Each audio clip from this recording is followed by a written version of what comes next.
This is Gail Kovac for Gresham Barlow School District, Summer School, High School Credit Recovery.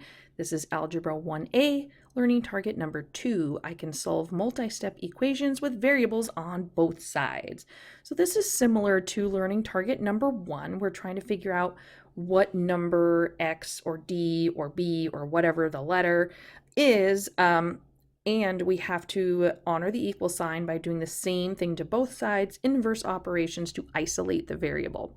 The difference here is that we're going to have groups of our variable on the left and on the right. We're going to have to choose one side to group them all on first and then start doing some inverse operations. So let's start with this first one over here. So you may notice that I have the variable D. I've got 5 of them on the left and 8 of them on the right. I need to choose one side to group them all to.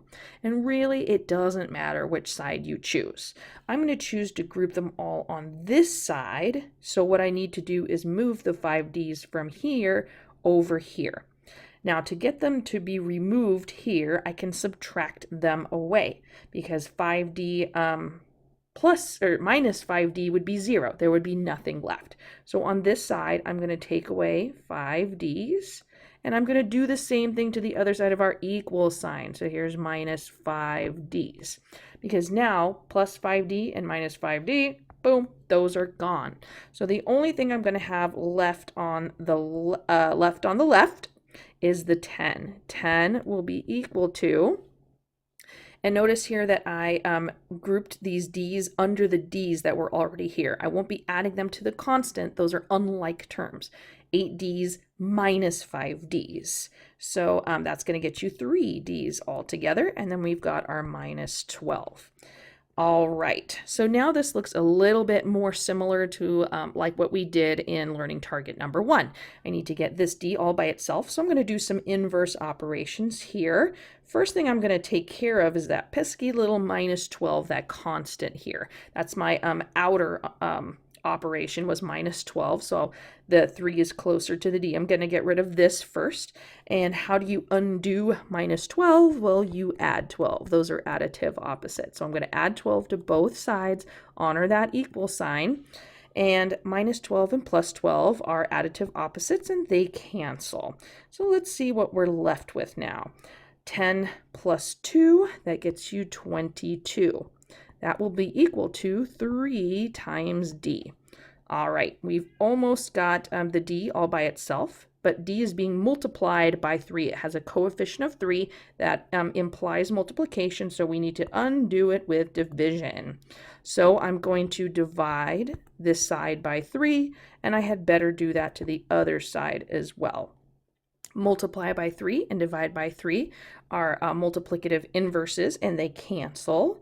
So on the left now, all we're going to be left with is D, and D is going to be equal to whatever 22 divided by 3 is. Now that's not a whole number answer in this case. If you did that in your calculator, you would get 7.3333333, that 3 repeating. Now, as far as I'm concerned, you can leave your answer like that if you want to, or you could write that as the mixed number of 7 1/3, or you could just leave it as 22/3, an improper fraction if you want. Any of these are perfectly fine. All right, so now let's try the other problem.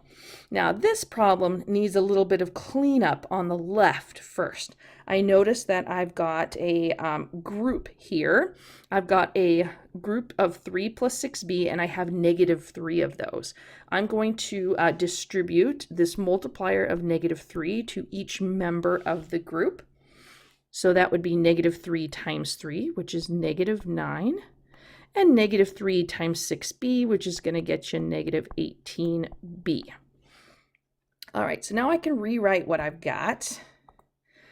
On this side now I've got negative 9 minus 18b, and that will be equal to, this side is already as cleaned up as it can get, 36 minus 3b. Now I notice here that I have 2 groups of b's. I've got negative 18b's on this side, and I've got negative 3b's on that side. I need to choose one side to put them all onto, and it can be the left and it can be the right. It really doesn't matter. I'm going to choose this side just to be different than what I did in the other problem. So I'm going to take these negative 3b's and I want them to go over here instead.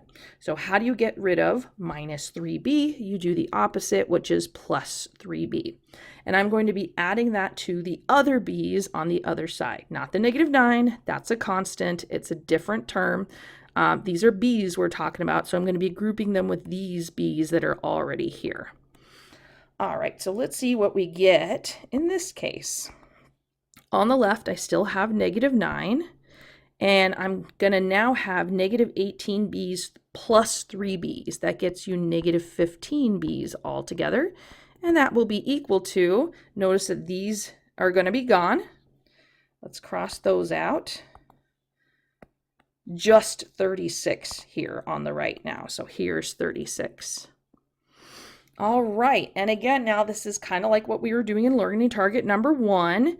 I've got everything as cleaned up as it can go, but I'm going to have to isolate this variable b here now.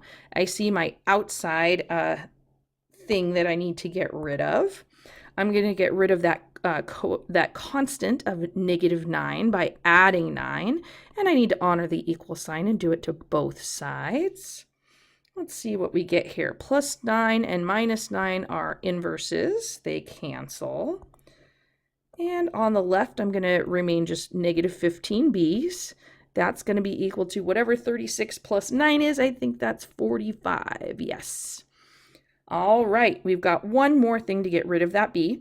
That is a coefficient of negative 15. That means b is being multiplied by negative 15. How do you undo multiply? You divide. I'm going to divide each side by negative 15. Divide by negative 15.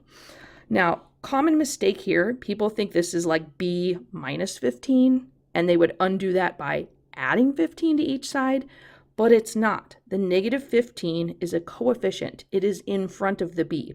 Multiplication is implied.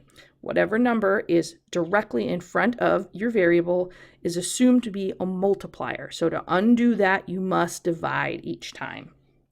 Multiply by negative 15 and divide by negative 15 are opposites and cancel. Let's see what b ends up being. B will be equal to whatever 45 divided by negative 15 is, which is negative 3. So in these problems, you're going to have an extra step where you need to choose a side for the variable to live on and make sure you subtract or add whatever the opposite is, that to the other side. Then you can do all your inverse operations like you did before.